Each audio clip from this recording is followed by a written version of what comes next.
Hello everyone, आप सभी का स्वागत है हमारे यूट्यूब चैनल है इसके टीच में। देखिए आज की इस वीडियो में हम बात करेंगे जो कि क्लास 9th का है, जो कि रिवीजन टेस्ट आप सभी लोगों के चल रहे हैं। ठीक है, रिवीजन टेस्ट फुल सॉल्यूशन बताया जाएगा, फुल सॉल्यूशन क्वेश्चन आंसर सहित। ठीक है, तो वीडियो को लास्ट तक ज़रूर देखें आप सभी लोग। ठीक है, तो हम आपको कक्षा 9th का जो कि हिंदी का पेपर है 2020-21 का रिवीजन टेस्ट चल रहा है। ठीक है, पहले मैं आपको ऑब्जेक्टिव बताऊंगा, फिर क्वेश्चन के आंसर फुल आपको बस टिक कर लेना है और आपको लिख लेना है अपनी कॉपी में। ठीक है, तो चलिए स्टार्ट करते हैं वीडियो को। तो देखिए पहला है, दो बैलों की कथा किस लड़ाई की ओर संकेत करती है। ठीक है, तो इसका आंसर हो जाएगा भारतीय स्वतंत्रता संग्राम की ओर। ठीक है, इसके बाद है बचिया के ताऊ मुहावरे का अर्थ है, तो ये क्या हो जाएगा, मूर्ख व्यक्ति। इसके बाद थर्ड है कि मंदिर में कितनी पोती रखी थी, तो इसका आंसर हो जाएगा मंदिर में 103 पोती रखी हुई थी। वाक्य के मुख्य अंग होते हैं, तो वाक्य के मुख्य अंग कितने होते हैं, 2 होते हैं।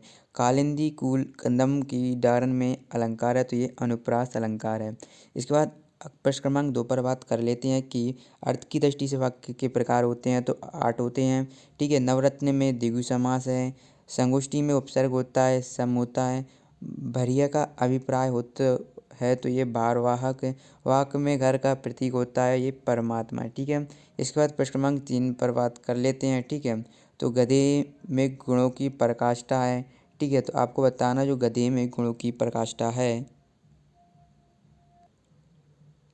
तो इसका हो जाएगा ये फर्स्ट का, इसका ये हो जाएगा आपका ऋषि मुनियों से। ठीक है, इसके बाद है डांडा सोडला की ऊंचाई है, तो ये कितनी है, 16-17 हज़ार फीट।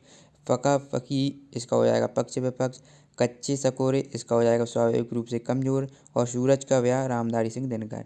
इसके बाद चलिए यहाँ पर देख लेते हैं प्रश्न क्रमांक 4 में आपको मूर्ति मधुर मनोहर देखी बहु विधेय विधेय विषेकी में कौन सा अलंकार है, तो आपको अलंकार बताना है। तो यहाँ आपका क्या है, यमक अलंकार हो जाएगा, तो यहाँ पर आपको यमक अलंकार लिख देना है। इसके बाद है कोई दो महाकाव्य तथा महाकाव्यकारों के नाम लिखना है।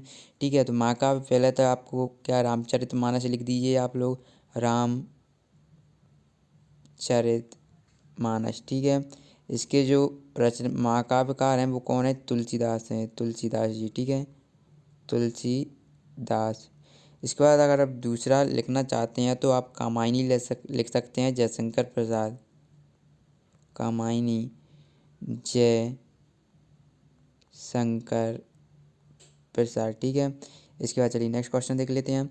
मेजबान कहानी किस लोक भाषा में लिखी गई है, तो ये क्या, उर्दू में लिखी गई है, उर्दू में। इसके बाद नेक्स्ट है कि कवि रसखान पत्थर के रूप में किसका अंश बनना चाहते हैं,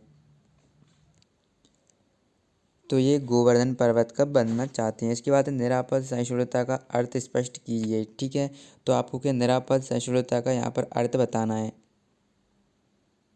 तो इसका जो अर्थ होगा वो क्या हो जाएगा, अत्यधिक सहनशील होना। ठीक, अब हम क्वेश्चंस पर बात कर लेते हैं कि कांजी हाउस क्या है, उसमें बंद जानवरों का जीवन किसने तथा कैसे बचाया। ठीक है, पहले आप ये क्वेश्चन देख लीजिए, मैं सीधे इनके आंसर से आपको बताते जाऊंगा। एक बार आपके पास वैसे भी क्वेश्चन पेपर हुआ था योग, मैं आपको सीधे आंसर ही बताता जाऊँ। ठीक है, तो चलिए आंसर की ओर चलते हैं। ठीक है, अगर वीडियो अभी तक आपको अच्छी लगे तो वीडियो को लाइक ज़रूर करें। चलिए आंसर्स और देख लेते हैं इनके।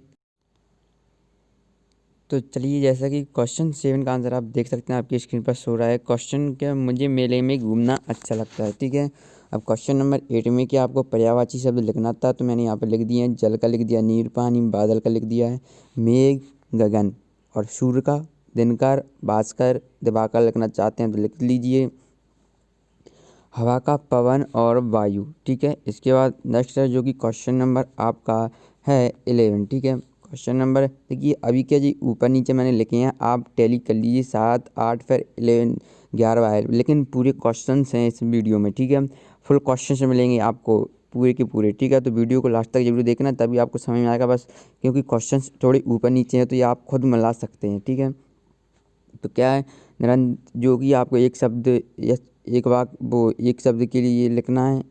ठीक है, तो चलिए निरंतर चलने वाले के लिए आपको एक शब्द लिखना है, तो क्या होता है, वह शाश्वत होता है, जो पुरुषों में उत्तम होता है उसे हम पुरुषोत्तम कहते हैं। वीडियो पसंद आ रही हो तो वीडियो को लाइक कर दीजिए। ठीक है, क्वेश्चन नंबर 12 है कि आज मैंने ये फिल्म पहली बार देखी। ठीक है, तो यहाँ पर आप पूर्ण विराम लगा दीजिए। इसके बाद क्वेश्चन नंबर 8, ठीक है। कणों के बीच कार्य करने वाले पारस्परिक आकर्षण को गुरुत्वाकर्षण कहते हैं, ठीक है। इसे ही हम गुरुत्वाकर्षण कहते हैं। चलिए इसके बाद नेक्स्ट क्वेश्चन देख लेते हैं। ये क्वेश्चन नंबर आपका 8वां है, 8, ठीक है। इसके बाद नेक्स्ट देख लेते हैं 10वें नंबर का क्वेश्चन, ठीक है। तो ये अतवाल है, आप यहाँ से देख सकते हैं। दौड़ना में आ प्रत्यय, परिवार परिचायक में अक प्रत्यय, गरीबी में ई और मकड़ा में आ, ठीक है। इसके बाद क्वेश्चन नंबर 13वां है कि काकी और बूढ़ी अम्मा ने शादी में मेहमानों के लिए व्यंजन के रूप में हलवा और कचौड़ी बनाया था, ठीक है। क्वेश्चन नंबर 14वें का हम देख सकते हैं, यहाँ से आपकी स्क्रीन पर शो हो रहा है। क्वेश्चन नंबर आपको पानी के महत्व लिखना है कुछ इस प्रकार से। आप पहले टाइटल डाल दीजिए, जल ही जीवन है, फिर इसके सब हेडिंग डाल दीजिएगा। इसमें से आपको पूरे नंबर मिल जाएंगे, ठीक है। आप स्क्रीनशॉट भी ले सकते हैं इसका। इसके बाद है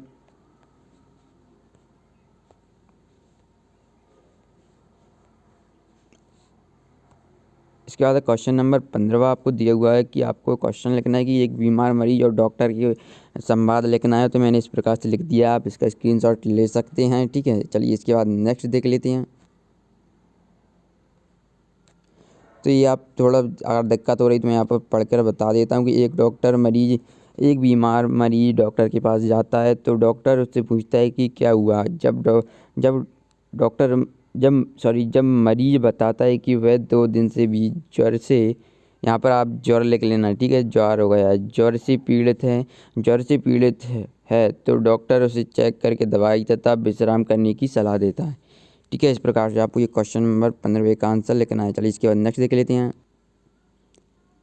क्वेश्चन 16वें का आपको आंसर लिखना है। देखिए पूरा सॉल्यूशन है तो वीडियो को लाइक करना आपका फ़र्ज़ बनता है, क्योंकि इतनी मेहनत की है हमने आपके लिए, तो वीडियो को लाइक करना भी आपका फ़र्ज़ बनता है। तो आई होप कि आप वीडियो को लाइक ज़रूर करेंगे। तो क्वेश्चन नंबर 16वें का आंसर देख लेते हैं। आपको क्या अपने घर में जो आप क्या क्या काम करते हैं वो लिखना है। तो मैंने कुछ इस प्रकार से लिख दिए हैं, ये तो आप खुद बनाकर भी लिख सकते हैं कि घर में मैं पढ़ाई करता हूँ जिसमें मेरे बड़े भाई मेरी पढ़ाई में मदद करते हैं, ठीक है। इसके बाद दूसरा है मैं अपना कार्य स्वयं करता हूँ एवं अपने परिजनों के कार्य में उनकी मदद करता हूँ। इसके बाद देखिए क्वेश्चन नंबर अब 16 के बाद 21वां है, ठीक है। क्वेश्चन जो कि आपको अपठित गद्यांश दिया हुआ है, कुछ इस प्रकार से आपको शीर्षक लिख देना है, मनुष्य का जीवन, ठीक है। क्वेश्चन नंबर दूसरे का आंसर है मनुष्य का जीवन कर्म बल के कारण श्रेष्ठ है। तीसरा है ये संसार कर्म करने वाले मनुष्यों के आधार पर टिका हुआ है।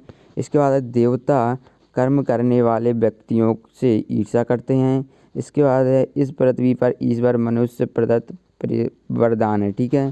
क्वेश्चन नंबर 8वां देखिए आप देख लीजिए, जो कि मैं आपको यहाँ से बता दूंगा। क्वेश्चन नंबर 18वां, ठीक है। चलिए मैं बता देता हूँ। पहले तो आप सभी क्वेश्चन नंबर 18वें का संदर्भ लिख लीजिएगा। इस प्रकार से आपको इसका संदर्भ लिखना है। फिर मैं प्रसंग और व्याख्या का वो भी मैं आपको बता दूंगा, ठीक है। तो पहले आप इसका स्क्रीनशॉट ले लीजिए। संदर्भ में आपको क्या लिखना है कि प्रश्न पद्यांश हमारी पाठ्य पुस्तक क्षितिज के साखियाँ एवं सवर नामक पाठ से लिया गया है। इस काव्यांश के रचयिता कबीर दास जी हैं, ठीक है। तो ये आपने आयोग की स्क्रीनशॉट ले लिया होगा। चलिए इसके बाद नेक्स्ट देखते हैं, ठीक है। तो जो जैसा कि आपका क्वेश्चन नंबर 18वां है, आप देख सकते हैं। उसका मैंने आपको संदर्भ अभी बता दिया था, आपने लिख लिया होगा। प्रसंग देख लेते हैं। प्रसंग सच्चा प्रेमी की मिलने पर मन की बुराइयां स्वतः खत्म हो जाती हैं, इसका वर्णन करना है। और व्याख्या आप लिख दीजिए कि इतना पढ़ूंगा तो काफ़ी वीडियो लंबी हो जाएगी, ठीक है। तो आप स्क्रीनशॉट ले लीजिएगा, ठीक है। और इसकी PDF भी आपको मिल जाएगी, या आप बिल्कुल फ्री में इसकी PDF डाउनलोड कर पाएंगे, ठीक है। चलिए अब इसके बाद नेक्स्ट देख लेते हैं, जो कि नेक्स्ट क्वेश्चन है, ठीक है। नेक्स्ट क्वेश्चन भी आपको 19वें में इसी प्रकार से पूछा गया, जो कि आप गद्यांश पद्यांश है। देखिए क्वेश्चन नंबर 65 जो 2 क्वेश्चन रह गए तो वो यहाँ पर मैंने बता दिए हैं, यानी कि पूरा पेपर सॉल्व है। बस आपको लाइन बाई क्वेश्चन देख कर लिखना है। पहले आप ये लिख लीजिएगा 5, 6 उसी क्रम से चलिएगा, ठीक है।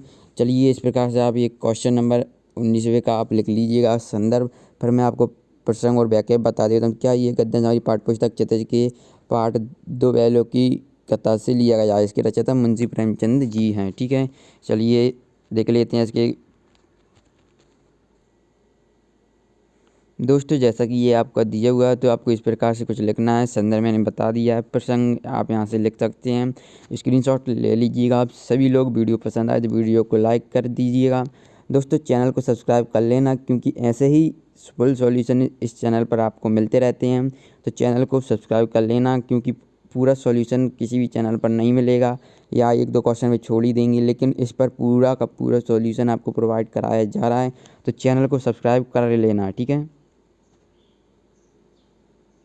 चलिए अब क्वेश्चन नंबर 6 देख लेते हैं। क्वेश्चन नंबर 6 और 5 जो कि आपको मैंने पहले बताई नहीं थी, तो बेसका में लिखना है, जो कि अर्थ उसमें ढूंढना है। जो कि आपको पंक्ति दी हुई है, तो बेसका बुराइयाँ हो जाएंगी, अमृत का अच्छाइयाँ हो जाएंगी, ठीक है। क्वेश्चन नंबर 5 का आप आंसर कुछ इस प्रकार से लिख सकते हैं, स्क्रीनशॉट ले लीजिएगा, ठीक है।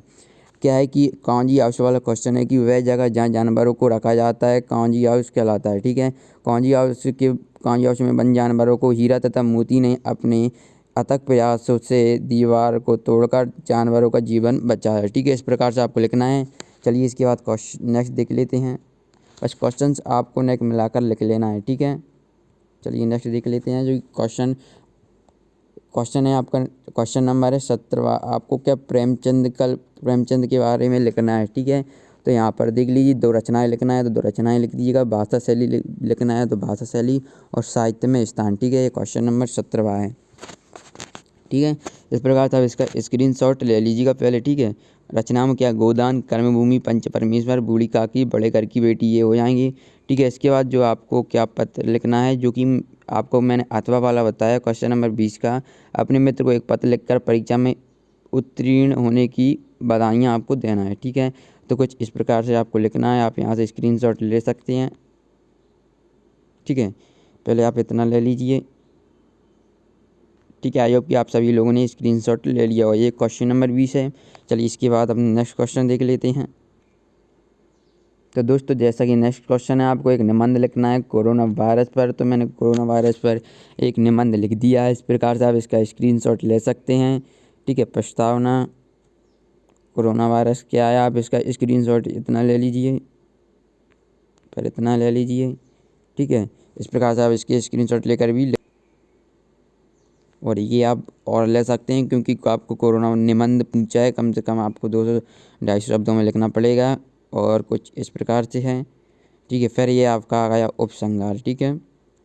आई होप कि आपको ये वीडियो पसंद जरूर आई होगी। वीडियो पसंद आई हो तो वीडियो को लाइक ज़रूर कर देना, और कुछ इस प्रकार से थोड़ा ये रह गया है, इतना लिख देना, आर्थिक स्थिति लगभग 10 साल पीछे हो गई है, ठीक है। ये आपको नहीं लिखना, क्योंकि आपके में रूपरेखा नहीं पूछी गई है, ठीक है। ये आपको नहीं लिखना, ठीक है। तो ये मैंने आपको फुल सॉल्यूशन बता दिया है। क्लास जो कि 9th का हिंदी का है, फुल सॉल्यूशन हिंदी का किसी ने नहीं बताया होगा, मैंने बता दिया है आपको इस चैनल पर। तो आपको क्या करना है, चैनल को सब्सक्राइब कर लेना है, बेल आइकन का बटन प्रेस कर लेना है। चलिए मिलते हैं नेक्स्ट वीडियो में, धन्यवाद। अब तक के लिए देखते रहिए आपका अपना यूट्यूब चैनल SK Teach।